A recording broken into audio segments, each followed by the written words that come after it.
বিসমিল্লাহির রহমানির রহিম। ওবায়দুল কাদের আর মির্জা ফখরুল, এদের দুজনার সম্পর্ক হলো বিআই। দুজনা হলো বিআই বিআই।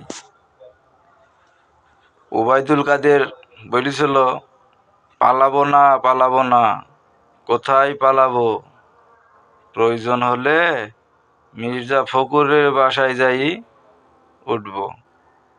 কি ফখরুল সাহেব জায়গা দিবেন না? ঠাকুরগাঁওয়ের বাড়ি আছে না, উনি কিন্তু ওনার কথা রাখিছে। উনি পালায়ও নি, উনি বাংলাদেশেই ছিল 3 মাস।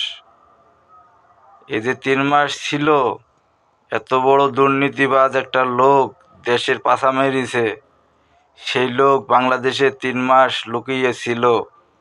সেই লোকটাকে খুঁজে বার করি আইনের আওতায় আনতে হবে, তার একটা বিচার করতে হবে, সেই চিন্তা ভাবনা ওনার বিয়ের মাথার মধ্যে ছিল না। অথচ 3 মাস লুকিয়ে থাকার পরে ওনাকে ওনার সহযোগিতারা হেল্প করেছে ইন্ডিয়ায় যাওয়ার জন্যে। বিএনপি হেল্প করলো ওবায়দুল কাদেরকে ইন্ডিয়ায় যাওয়ার জন্য, সহযোগিতা করলো। এরকম কত লোককে বার করে দিয়েছে তারা। তারা দেশে যে যাবে, সরকার হবে, দেশ শাসন করবে, দেশের যে এই যে দুর্নীতি, এই যে দেশের যে দুরবস্থা, এগুলা যে কইরে গেছে, এগুলা কারা করছে? বিএনপি করছে।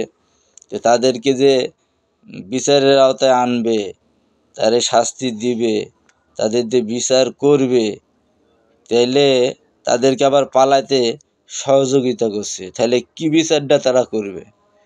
তারা যদি ইন্ডিয়ার থেকে ধৈর্য এনে বিচার করবে সরকার হলে, তারা যদি বিএনপি ক্ষমতায় যায়, সরকার হয়েছে, তারা বিচার করবে, তখন কি ওবায়দুল কাদেরকে ইন্ডিয়ার থেকে ধরে নিয়ে আসবে, লেশ বিচার করবে? তাদের তো বিচার করতে হলে বাংলাদেশেই বিচার করতে হবে। তো বাংলাদেশে যদি বিচার করতে হয়, তাহলে বাংলাদেশের মধ্যে না পালাই কী করি? তাদের লোকজন তাদেরকে হেল্প করে কেন বাড়ানোর জন্য? বাড়ি চলে যায়, তারপরে জানা যায় লুকি ছিল, বাড়ি চলে গেছে, তাকে ধরে দেওয়ার চিন্তা ভাবনা নাই। তারা সরকার হলে তারা তাদের বিচার তো করবে। কি বিচার করবে? এই যে তারা চলে গেল, তাদেরকে ধরতে পারছে না। দেখছে যে বিআই যদি চলে যেতে পারে, যাক, পরে যাহাই হবে নি, ক্ষমতা তো ছাড়িয়েছে। এই হলো তাদের বিআই বিআই সম্পর্ক। আল্লাহ তাআলা আমাদের সবাইকে সঠিক বুঝদান করুক। পশ্চিমাদের কালচার আমাদের মুসলমানের উপরে চাপি দেওয়া হয়েছে।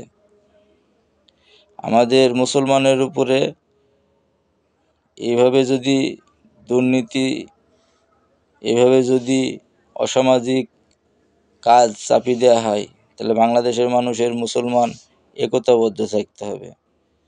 বাংলাদেশের মানুষ একতা থাকি কোরআন দিয়ে জীবন গড়তে হবে।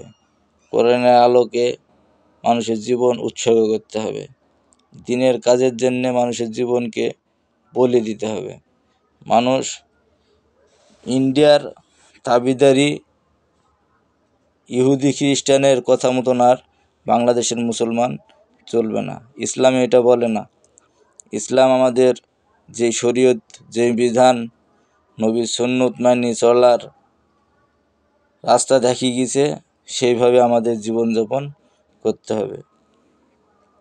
সেই জন্য আল্লাহ তাআলা আমাদের সবাইকে সঠিক বুঝদান করুক। আল্লাহ তাআলা আমাদের বাংলাদেশের মুসলমানকে একতা থাইকি দেশ গড়ার জন্যে তৌফিক নাজিল করুক। আমিন।